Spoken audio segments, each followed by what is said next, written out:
राधे राधे। कैसे हैं आप लोग? ईश्वर कृपा से आप सब अच्छे होंगे। ईश्वर सब पे कृपा बनाए रखे, सबका कल्याण करे।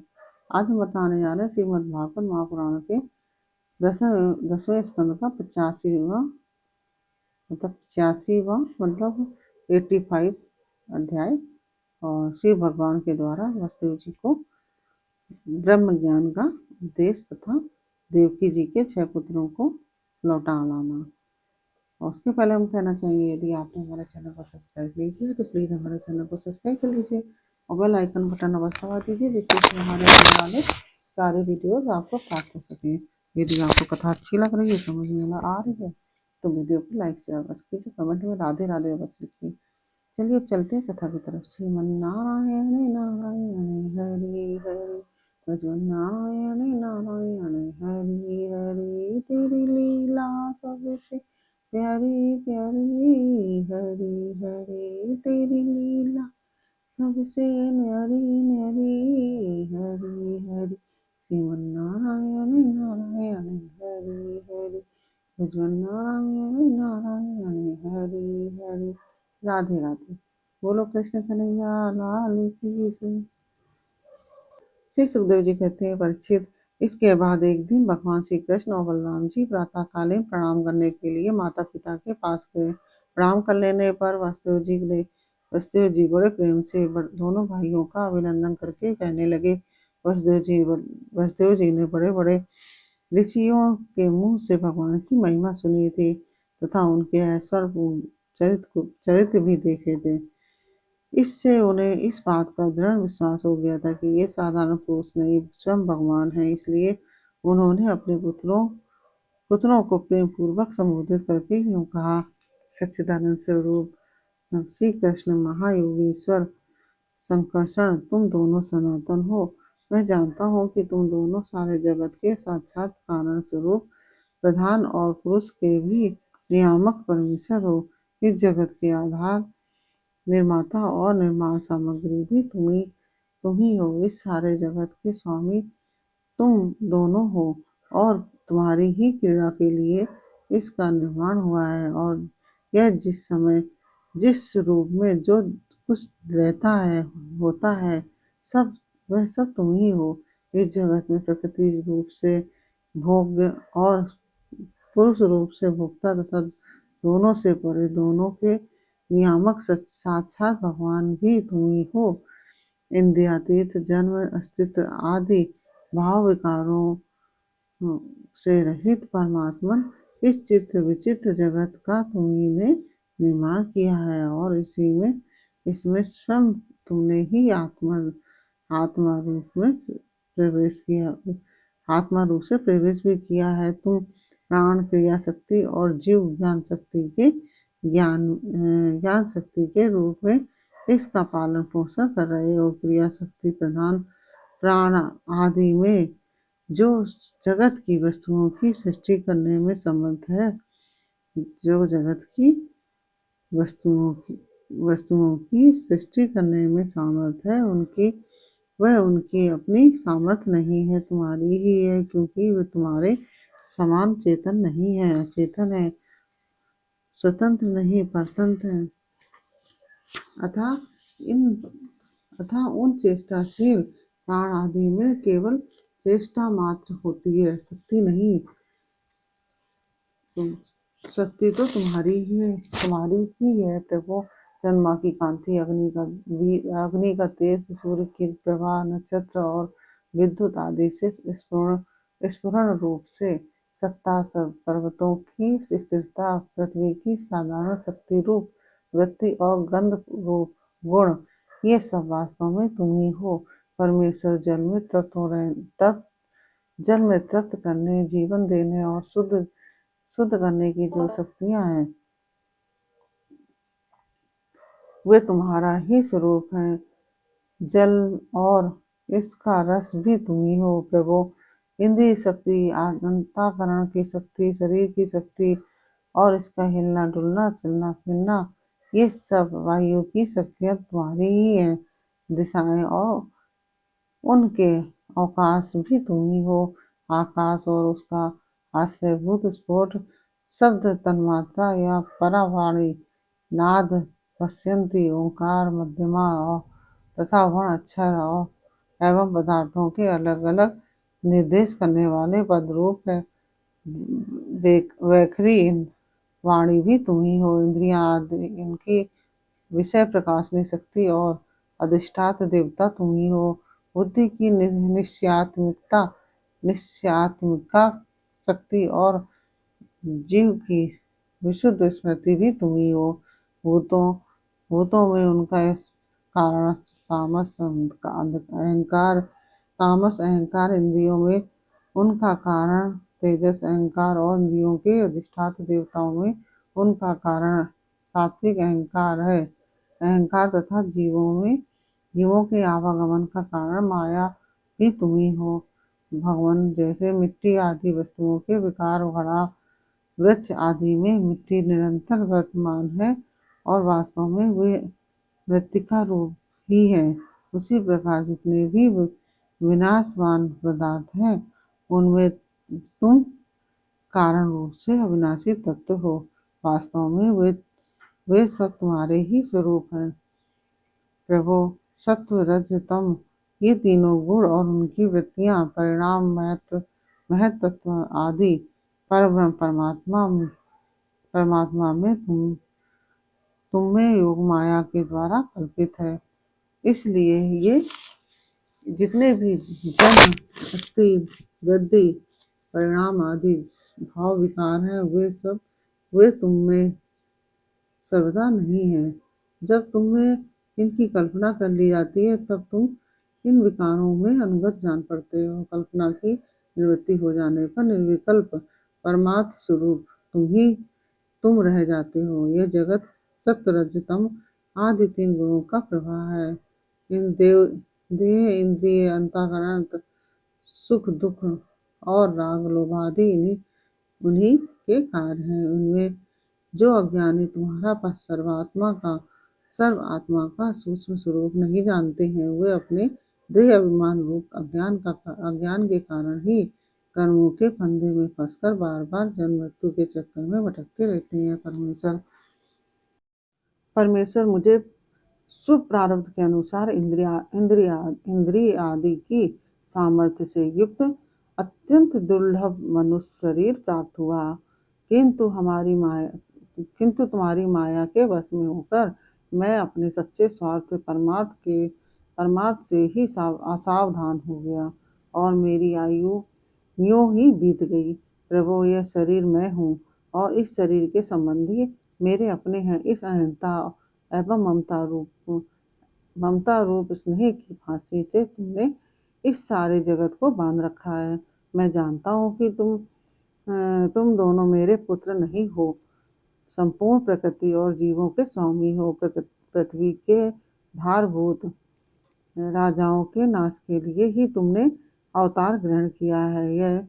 यह बात तुमने मुझसे कही भी थी। इसलिए दीन जनों के हितैषी शरणागत वत्सल, मैं अब तुम्हारे चरण कमलों की शरण में हूँ, क्योंकि वे ही शरणागतों के संसार भय को मिटाने वाले हैं। अब इंद्रियों की लोलुपता से भर पाया, इसी के कारण मैंने मृत्यु के ग्रास इस शरीर से आत्म बुद्धि कर ली और तुम में जो कि परमात्मा हो पुत्र बुद्धि। प्रभु, तुमने प्रसव गृह में ही हमसे कहा था कि यद्यपि मैं अजन्मा हूँ, फिर भी मैं अपनी ही बनाई हुई धर्म मर्यादा की रक्षा करने के लिए प्रत्येक युग में तुम दोनों के द्वारा अवतार ग्रहण करता रहा हूँ। भगवान, तुम आकाश के समान अनेकों शरीर ग्रहण करते और छोड़ते रहते हो। वास्तव में तुम अनंत एक सत्ता हो। तुम्हारी ये आश्चर्यमयी शक्ति योग माया का रहस्य भला कौन जान सकता है। सब लोग तुम्हारी कीर्ति का ही गान करते रहते हैं। श्री सुखदेव जी कहते हैं, परीक्षित वसुदेव जी के ये वचन सुनकर यदुवंश शिरोमणि भक्त वत्सल भगवान श्री कृष्ण मुस्कुराने लगे। उन्होंने विनय से झुककर मधुर वाणी से कहा, भगवान श्री कृष्ण ने कहा कि पिताजी, हम तो आपके पुत्र ही हैं। हमें लक्ष्य करके आपने यह ब्रह्म ज्ञान का उपदेश किया है। हम आपकी एक एक बात युक्त मानते हैं पिताजी। आप लोग, मैं, भैया, बलराम जी, सारे द्वारकावासी, संपूर्ण चराचर जगत सब के सब आपने जैसा कहा वैसा ही है। सबको ब्रह्म रूप ही समझना चाहिए पिताजी। आत्मा तो एक ही है, परंतु वह अपने में ही गुणों की सृष्टि कर लेता है और गुणों के द्वारा बनाए हुए पंचभूतों में एक होने पर भी, अनेक स्वयं प्रकाश होने पर भी, दृश्य अपना स्वरूप होने पर भी, अपने से भिन्न नित्य होने पर भी, अनित्य और निर्गुण होने पर भी सगुण के रूप में प्रतीत होता है। जैसे आकाश, वायु, अग्नि, जल और पृथ्वी, ये पंच महाभूत अपने कार्य, घट, कुंडल आदि के प्रकट अप्रकट, छोटे बड़े, अधिक थोड़े और एक और अनेक से प्रतीत होते हैं, परंतु वास्तव में सत्ता रूप से वे एक ही रहते हैं। वैसे ही आत्मा में भी उपाधियों के भेद से ही नाना तत्व की प्रतीति होती है। प्रत्येक इसलिए जो मैं हूँ वही सब है। इस दृष्टि से आपका कहना ठीक ही है। श्री सुखदेव जी कहते हैं, परीक्षित भगवान श्री कृष्ण के इन वचनों को सुनकर वसुदेव जी ने नाना तत्व बुद्धि छोड़ दी और वे आनंद में मग्न होकर वाणी से मौन और मन से निसंकल्प हो गए। कुरुश्रेष्ठ, उस समय वहां सर्वदेवमयी देवकी जी भी बैठी हुई थी। वे बहुत पहले से ही यह सुनकर अत्यंत विस्मित थी कि श्री कृष्ण और बलराम जी ने अपने मरे हुए गुरुपुत्रों को यमलोक से वापस ला दिया। अब उन्हें अपने उन पुत्रों की याद आ गई जिन्हें कंस ने मार डाला था।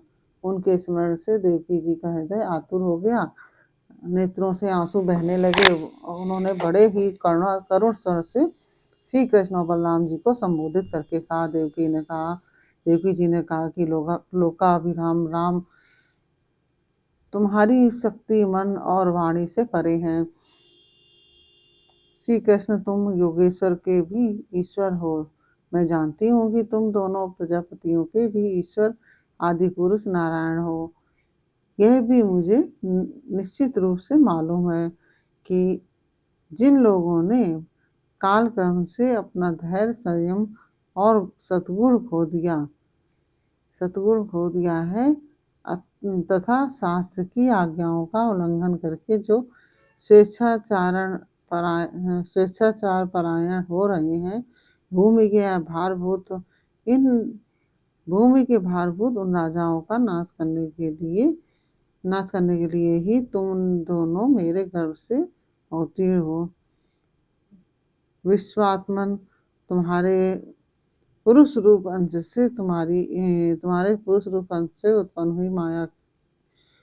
हुई माया से गुणों की उत्पत्ति होती है और उनके लेस मात्र से जगत की उत्पत्ति, विकास और प्रलय होता है। आज मैं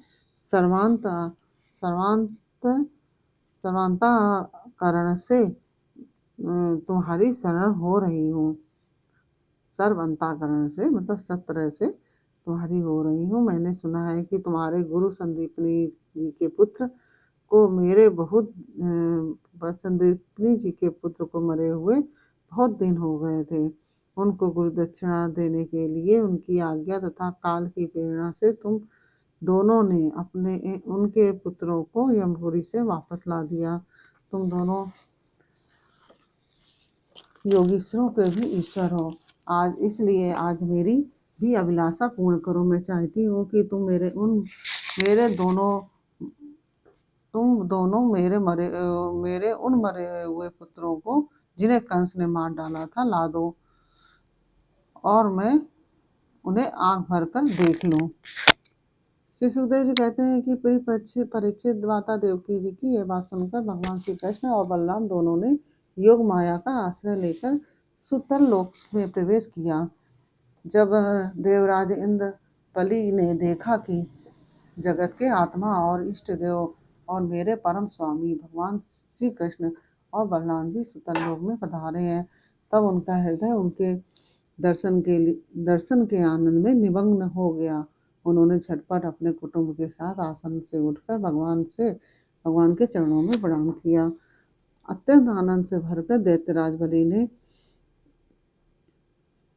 भगवान श्री कृष्ण और बलराम जी को श्रेष्ठ आसन दिया और जब वे दोनों महापुरुष उस पर विराज गए तब उन्होंने उनके पांव पखारकर उनका चरणोदक परिवार सहित अपने सिर पर धारण किया। परीक्षित भगवान के चरणों का जल ब्रह्मा पर्यंत सारे जगत को पवित्र कर देता है। इसके बाद दैत्यराज बलि ने बहुमूल्य वस्त्र आभूषण चंदन तांबूल दीपक अमृत के समान भोजन और तथा अन्य विविध सामग्रियों से उनकी पूजा की और अपने समस्त परिवार धन और शरीर आदि को उनके चरणों में समर्पित कर दिया। परीक्षित दैत्यराज बलि बार बार भगवान के चरण कमलों को अपने वक्षस्थल और सिर पर रखने लगे। उनका हृदय प्रेम से बेहल हो गया। नेत्रों से आनंद के आंसू बहने लगे, रोम रोम खिल उठा। अब वे गदगद स्वर से भगवान की स्तुति करने लगे। श्री दैत्यराज बलि ने कहा कि बलराम जी आप अनंत हैं, आप इतने महान हैं कि शेष आदि सभी विग्रह आपके अंतर्भूत हैं। सच्चिदानंद स्वरूप श्री कृष्ण आप सकल जगत के निर्माता हैं। ज्ञान योग और भक्ति योग दोनों के प्रवर्तक आप ही हैं। आप स्वयं ही परमात्मा है। हम आप दोनों को बार बार नमस्कार करते हैं। भगवान आप दोनों का दर्शन प्राणियों के लिए अत्यंत दुर्लभ है, फिर भी आपकी कृपा से यह सुलभ हो जाता है, क्योंकि आज आपने कृपा करके हम रजोगुणी एवं तमोगुणी स्वभाव वाले दैत्यों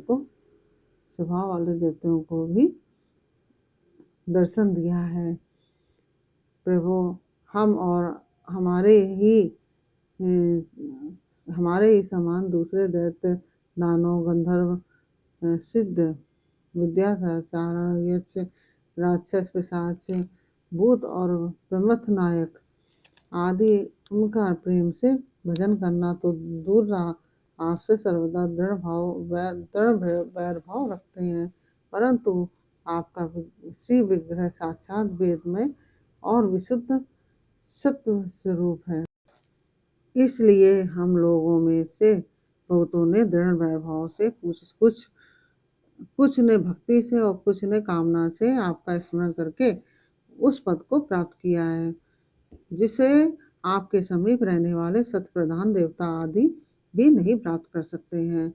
योगेश्वरों के अधीश्वर बड़े बड़े योगेश्वर भी प्रायः यह बात नहीं जानते कि आपकी योग माया यह है और ऐसी है, फिर हमारी तो बात ही क्या है। इसलिए स्वामी मुझ पर ऐसी कृपा कीजिए कि मेरी चित्तवृत्ति आपके उन चरण कमलों में लग जाए, जिसे किसी की अपेक्षा न रखने वाले परमहंस लोग ढूंढा करते हैं, और उनका आश्रय लेकर मैं उनसे भिन्न इस घर गृहस्थी के अंधेरे कुएं में निकल जाऊं इस घर गृहस्थी के अंधेरे कुएं से निकल जाऊं। प्रभु इस प्रकार आपके उन चरण कमलों की जो सारे जगत के एकमात्र आश्रय हैं शरण लेकर शांत हो जाऊं और अकेला ही विचरण करूं। यदि कभी किसी का संग करना ही पड़े तो सबके परम हृदयसी संतों का ही। प्रभु आप समस्त चराचर जगत के नियंता और स्वामी हैं। आप हमें आज्ञा देकर निष्पाप बनाइए, हमारे पापों का नाश कर दीजिए, क्योंकि जो पुरुष श्रद्धा के साथ आपकी आज्ञा का पालन करता है वह विधि निषेध के बंधन से मुक्त हो जाता है। भगवान श्री कृष्ण ने कहा कि दैत्यराज शंभु मनवंतर में प्रजापति मरीच की पत्नी ओणा के गर्भ से 6 पुत्र उत्पन्न हुए थे। वे सभी देवता थे और यह देखकर कि ब्रह्मा जी अपनी पुत्री से समागम करने के लिए उद्यत हैं, हंसने लगे। उस परिहास रूप अपराध के कारण उन्हें ब्रह्मा जी ने श्राप दे दिया कि वे असुर योनि में हिरण्यकश्यप के पुत्र के रूप में उत्पन्न हुए और योग माया ने उन्हें वहां से लाकर देवकी के गर्भ में रख दिया और उनको उत्पन्न होते ही कंस ने मार डाला।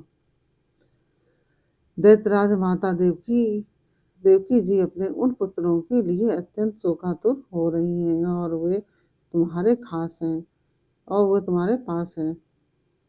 अतः हम अपनी माता का शोक दूर करने के लिए उन्हें यहाँ से ले जाएंगे। इसके बाद ये साप से मुक्त हो जाएंगे और आनंद पूर्वक अपने लोक में चले जाएंगे। इनके 6 नाम हैं स्मर, उद्गीत, परिस्वंग, पतंग, शुद्धभृत और घृणी। इन्हें मेरी कृपा से पुनः सदगति प्राप्त होगी। परीक्षित इतना कहकर भगवान श्री कृष्ण चुप हो गए। दैत्यराज बलि ने उनकी पूजा की। इसके बाद श्री कृष्ण और बलराम जी बालकों को लेकर फिर द्वारका लौट आए तथा माता देवकी को उनके पुत्र सौंप दिए। उन बालकों को देखकर देवकी के हृदय में वात्सल स्नेह की बाढ़ आ गई। उनके स्तनों से दूध बहने लगा और बार बार उन्हें गोद में लेकर छाती से लगाती और उनका सिर सूंघती। पुत्रों के स्पर्श के आनंद से सराबोर हो एवं आनंदित देवकी ने उनको स्तनपान कराया। वे विष्णु भगवान की उस माया से मोहित हो रही थीं जिससे यह सृष्टि चक्र चलता है। परीक्षित देवकी जी के स्तनों का दूध साक्षात अमृत था। क्यों न हो, भगवान श्री कृष्ण जो उसे पी चुके थे, उन बालकों ने वही अमृतमय दूध पिया। उस दूध के पीने से और भगवान श्री कृष्ण के अंगों का स्पर्श होने से उनका आत्म साक्षात्कार हो गया। इसके बाद उन लोगों ने भगवान श्री कृष्ण, माता देवकी, पिता वसुदेव और बलराम जी को नमस्कार किया। तदंतर